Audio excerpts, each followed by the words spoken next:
વિદ્યાર્થી મિત્રો, તમારું હાર્દિક સ્વાગત છે પેશન એજ્યુકેશનમાં. આજે આપણે વિકાસ ઇંગ્લિશ ગ્રામર એન્ડ કમ્પોઝિશનનું સ્વાધ્યાયનું સોલ્યુશન મેળવીશું. જો એ પહેલાં તમે અહીંયા નવા હોય તો મારી ચેનલને જરૂરથી લાઇક, સબસ્ક્રાઈબ અને કોમેન્ટ કરી આપજો. અહીંયા ગ્રામર વિભાગ છે, જેનો પહેલો ટોપિક છે એક્ઝેક્ટિવ. એક્ઝેક્ટિવ એટલે કે વિશેષણ.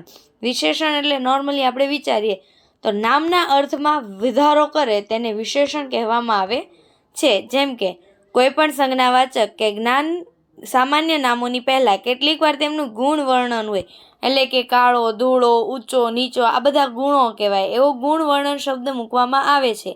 આ ગુણ વર્ણનમાં જે તે નામના રંગ, કદ, આકાર વગેરે આવી શકે છે. આ પ્રકારના શબ્દો પરસ્પર વિરોધી હોય છે. જેમ કે અ ન્યૂ બુક, નવી પુસ્તક, એન ઓલ્ડ સ્ટોરી, જૂની વાર્તા, અ ફેટ મેન, જાડો માણસ, અ થીન બોય, પતલો છોકરો. એ જ રીતે અહીંયા એક્ઝામ્પલ આપેલા છે. This is a big room, આ મોટો ઓરડો છે. That is a red flower, આ લાલ ફૂલ છે. That is an old house, આ પહેલું જૂનું ઘર છે.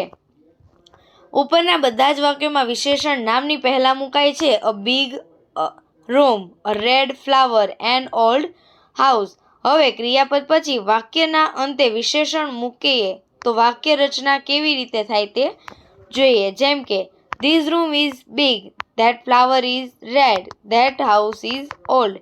બંને પ્રકારના ઉદાહરણ પરથી સમજાયું હશે કે નામની પહેલા વિશેષણ મૂકવામાં આવે તો વિશેષણના ઉચ્ચાર પ્રમાણે આર્ટિકલ એ અથવા એન, જેમ કે this is an old man, અને વિશેષણ ક્રિયાપદ પછી મૂકવામાં આવે તો આર્ટિકલનો ઉપયોગ થતો નથી. એની ખાસ નોંધ લેવી કે જો નામની પહેલા વિશેષણ મૂકવામાં આવે તો વિશેષણના ઉચ્ચાર પ્રમાણે આર્ટિકલ એ અથવા એન મુકાય છે, અને જો વિશેષણ ક્રિયાપદ પછી મૂકવામાં આવે તો આર્ટિકલનો ઉપયોગ થતો નથી. હવે કેટલાક વિરોધી વિશેષણો જોઈએ અહીંયા. Long, short, old, new, strong, weak, high, low, tall, short, small, big, beautiful, ugly, cheap, costly, fat, thin. એવા અહીંયા કેટલાક તમને અહીંયા એક્ઝેક્ટિવ આપેલા છે, જે તમારે પાકા કરવાના રહેશે. ત્યાર પછી છે એક્સરસાઇઝ. એમાં પહેલું છે rewrite the sentence using the opposite of the underlined word. એટલે કે તમારે અહીંયા વિરોધી શબ્દનો ઉપયોગ કરી અને વાક્ય ફરીથી લખવાનું છે. જેમ કે Ratan is a honest man. બીજું the moon is invisible today. Veer was a wise boy. Climbing a mount is very difficult. Look at that beautiful bird. Piyush is a short boy. The river is full. It is a big breath for air. Are those artificial flower? Question mark. Why is that young? Question mark. Vikas was a cruel boy. That is a cheap shirt. Mohanbhai is a rich man. Tarak is a active boy. ત્યાર પછી filling the blank with the correct word from the Beckett. એટલે કે કોઈ પણ કાઉન્સમાંથી યોગ્ય શબ્દ વડે ખાલી જગ્યા પૂરો. જેમ કે Sagar won the match, he is happy. એટલે કે તમારે અહીંયા ઇમોશન દર્શાવવાના છે. There is no one at home, so Miraben is bored. I have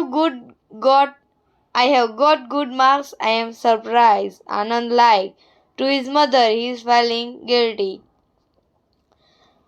પાંચમામાં confident, છઠ્ઠામાં બોર, સાતમામાં વાઇલ્ડ, આઠમામાં સેડ, નવમામાં થીક, દસમામાં true. Here Hari does not have money to pay the fees, he is poor. 11મામાં poor, 12મામાં agree, angry, 13મામાં fat, 14માં strong, 15માં fat. Thank you for watching. જો તમને મારો આ વિડીયો પસંદ આવ્યો તો મારી ચેનલને જરૂરથી લાઇક, સબસ્ક્રાઈબ અને કોમેન્ટ કરી આપજો, જેથી આગળના વિડીયો સરળતાથી તમને મળતા રહે અને વધુને વધુ પોતાના મિત્ર સાથે શેર કરવું.